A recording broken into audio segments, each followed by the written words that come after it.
In this video, I will show you how I speed painted a hairy beast, the fearsome Vargskyr from the Cursed City box. I'm Alex and you're watching Warwolf Miniatures.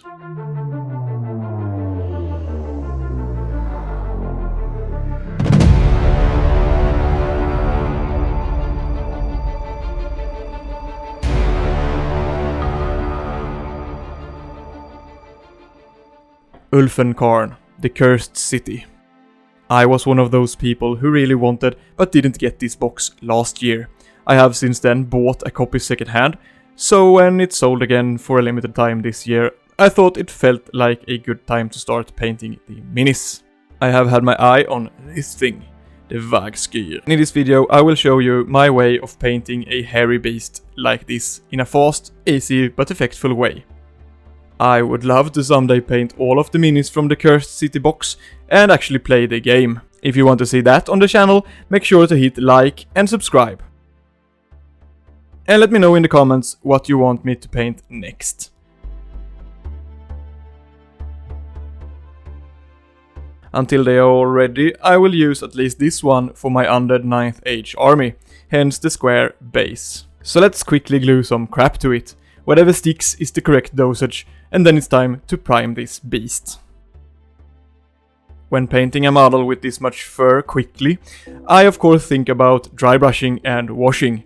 Those techniques are really satisfying and quick on heavily textured areas like fur, so I'll be doing that quite a lot today.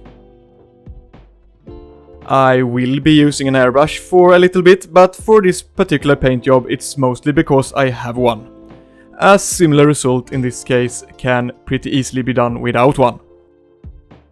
Dark Sea Grey from Vallejo is one of my new favorite paints, and I don't know how I managed without it before I found it.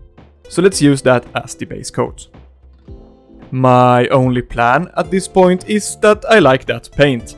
Sometimes it's fun just to start without much of a plan and see what it takes you. Let's do a quick zenithal spray of a lighter color. I'm using Wolf Grey as I thought the name sounded fitting. If I hadn't used the airbrush here, I would still do the exact same thing, with a spray of white or grey from above with a rattle can, on top of the black primer. But since having the airbrush let me choose from so many more colors than I own in rattle cans, I opted for something more interesting, instead of the standard white and black. I don't know if it makes too much of a difference in the end, to be honest. Probably not, but it feels kinda cool. Next I come in with Dark Sea Grey and black in a 50-50 mix and spray the feet of the wolf. I think it's called socks in English as well. If not, I'm referring to the different colors of the legs or feet animals sometimes have. Those looks cool and makes for some interesting color variation, so I wanted to include something like that. In this case I went with a darker color rather than a lighter one, because I thought the outstretched arms would look more menacing in a darker tone. Here is another place where the airbrush comes in handy, as the gradual shift in color becomes very easy. This is of course possible with a brush as well, it just takes a little more time. Then I hit the entire model with a sepia wash. In this step you could use another wash or thin paint if you want another color. If you paint an entire wolf pack for example, you might want small variations to their colors. Mix the washes or paints as you see fit. The result we want is just to add some color over the now pre-shaded area. This technique works on flatter surfaces as well, as some of you might have seen in my Night Haunt video, but it's especially nice for heavily textured areas, like fur. When the wash is dry, and that is important, we don't want to smear any half-dried wash around, it's time for some gentle dry brushing. I grabbed Wolf Grey here, but I regretted that later. The cold blue tones was not right. I tried some on one of the tiny wolves you might have seen on my desk around here, and thought it looked cool, but that one had a lot more of the cold tones from the Dark Sea Grey showing to tie it together. Yeah, we'll see what we'll do about this later on. Next step is to add some brown. Sharp brown in my case. I'm adding it to the ears, face and to the claws.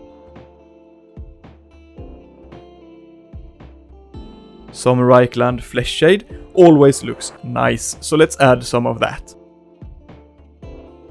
I'm avoiding the long fur and focus on places where the skin might be either thinner or blemished, like the face, ears, armpits and knees.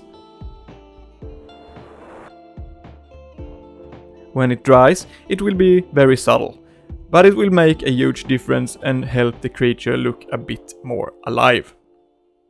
Hopefully.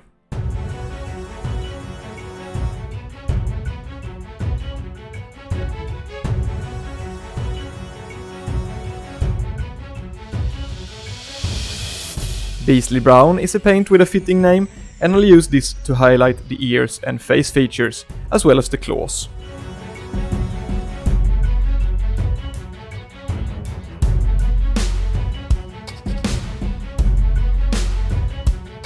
I'm now convinced that we have to do something about that cold grey.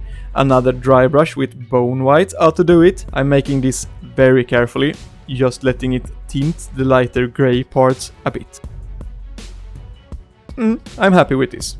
It looks better now. If you are watching this and want to recreate this paint scheme, just skip the grey dry brush step. Let's paint those eyes and teeth. Just block the teeth in and make a dot for each eye, and we'll come back to that later.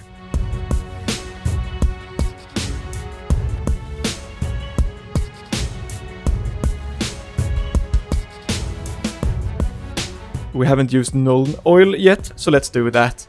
I use it to shade the hands and feet to bring out some more definition.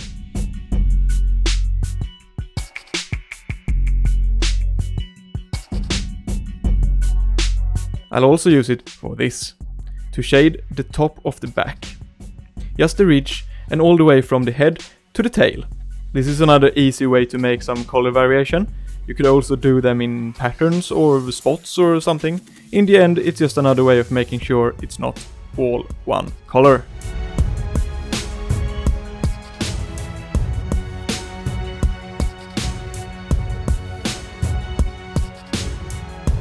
A bit more Reichland in the face. I'm hitting the teeth here as well and let it pool at the base of the teeth as much as it wants to. That way it will look like gums. Make sure to avoid the eyes though, of both you and the beast.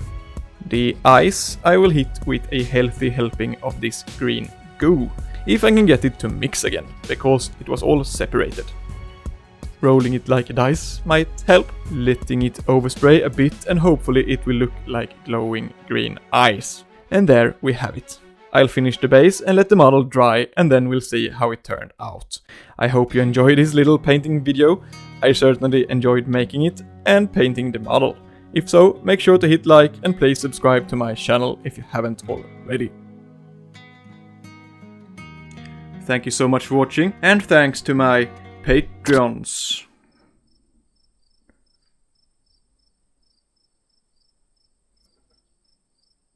Right.